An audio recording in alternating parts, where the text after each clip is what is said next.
If you work in the service industry or you're thinking of it, you need to watch this. Hello, my name is Emanuel, and I will be your server on this lovely day. On today's menu, we have a wonderful starter called Patience, and for the main meal, we have a dish called Respect, which is paired wonderfully with your ability to hide your emotions. And last but most definitely not least, for dessert, your ability to treat others the same way you desire to be treated. A sweet treat called courtesy.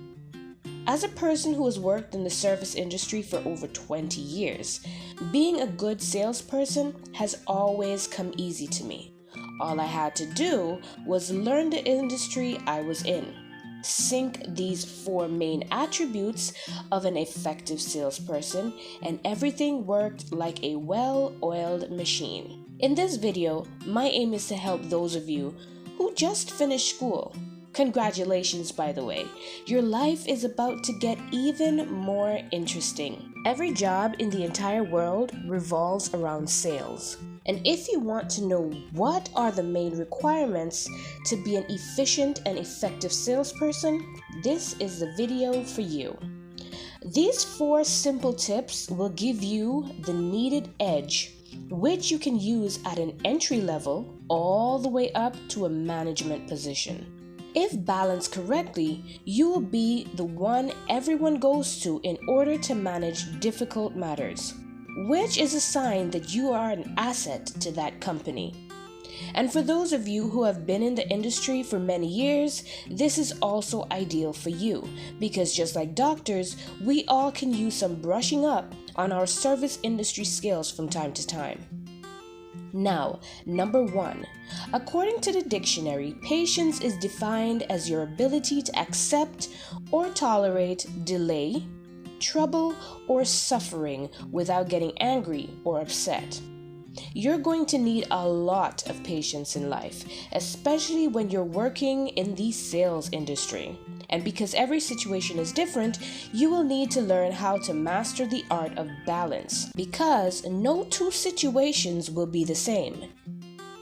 And if you have grown so accustomed to the mundane day-to-day work, you might let your guard down on the wrong day, not exhibit the patience needed with a secret shopper, and find yourself written up. Number 2.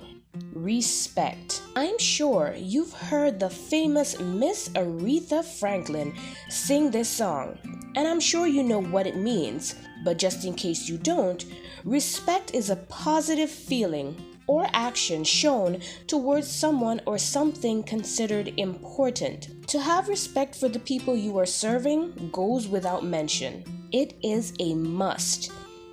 In that description of what respect means, it says that having respect is to have a positive feeling towards whomever that is deemed important at your place of employment, which isn't just talking about your bosses, but the customers.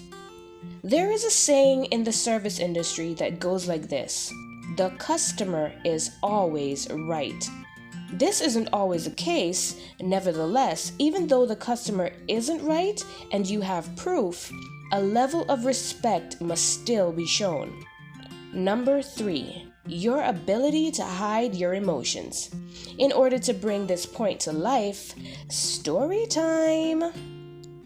I used to work at a well-known furniture store, and on this particular day, I was helping a customer who frequented this furniture store.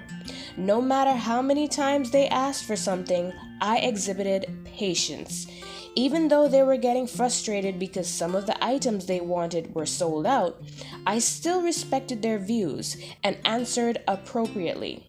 Now, after what seemed to be like over 2 hours on the floor, they finally decided on the items they wanted, and their tally came up to a whopping 5 figures.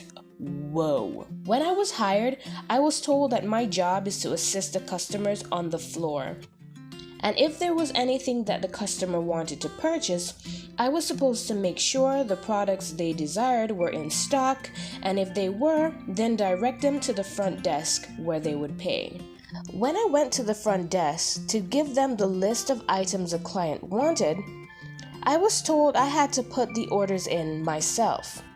That caught me off guard, but instead of showing that I was flustered and giving the most obvious excuse that they never taught me the new system, I went behind the desk, and after fiddling for a few minutes, mentally I said, Lord, I don't want to mess up these people things, So, make me go and ask somebody for help. There was a woman sitting next to me who had a position just below the manager, so I asked her for help, but she gave off an attitude. Okay, I'm just going to dismiss that. If you're working here, you're going to have to learn this system, she said. I wanted to tell her my mind, but I hid my emotions.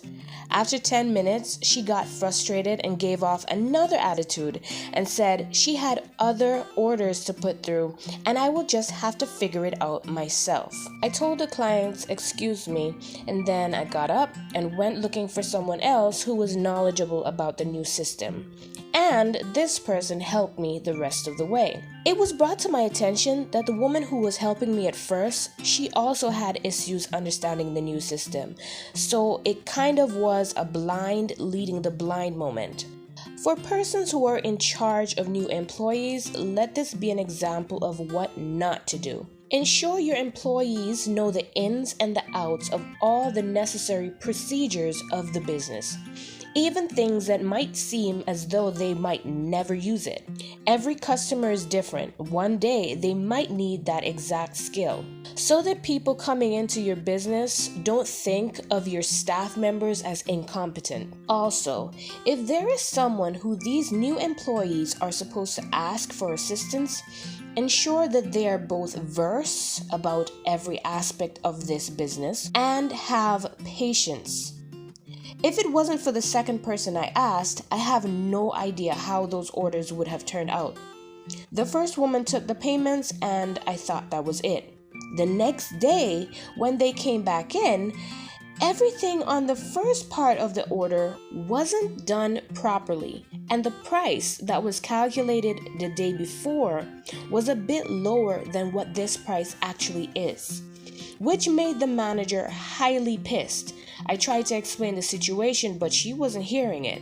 After realizing that explaining was adding fuel to the fire, I tried to de-escalate the matter by keeping quiet.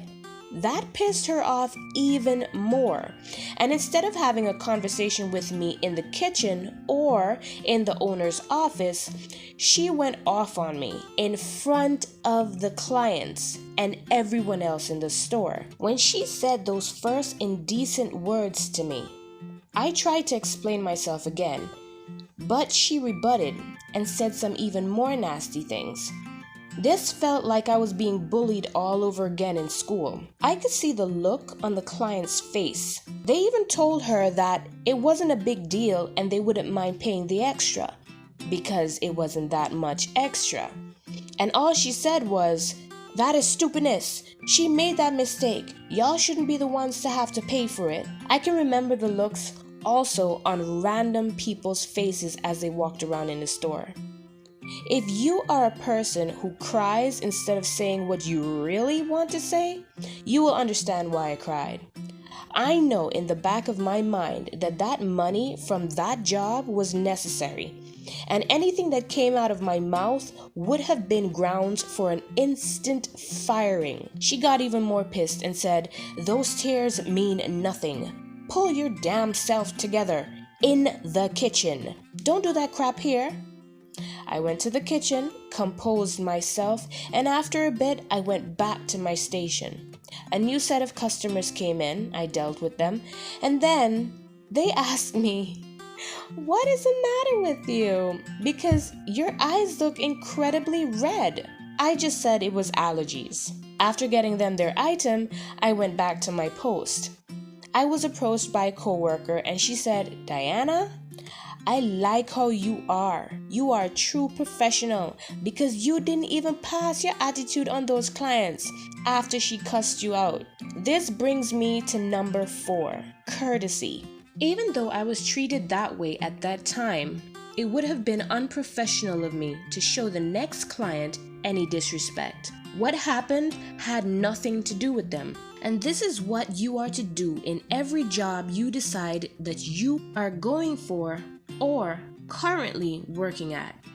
Your home life, personal life, and office politics have absolutely nothing to do with the customers who approach you on a day-to-day basis. They had nothing to do with the previous matter, and even though they were there to witness the matter, this is a job. Professionalism takes a front seat at all times. Even though you are emotional, go somewhere like I did, compose yourself, and get back out there. And for those of you who are in higher positions than other employees, you also need to show courtesy, because once upon a time, you were also green and trying to find your footing. Okay, so let's go over them again. These are the 4 key points that will help you to be set apart from the rest of your fellow coworkers. Number 1, patience. Number 2, respect. Number 3, your ability to hide your emotions. And number 4, courtesy. Though it may be difficult at times, show your customers the experience you would like to be shown when the tables are turned and you are the customer. Alright, thank you guys so much for listening. Don't forget to like, subscribe, and smush that bell notification button so you can get more videos to motivate you from me. Alright, see you guys in the next one. Later.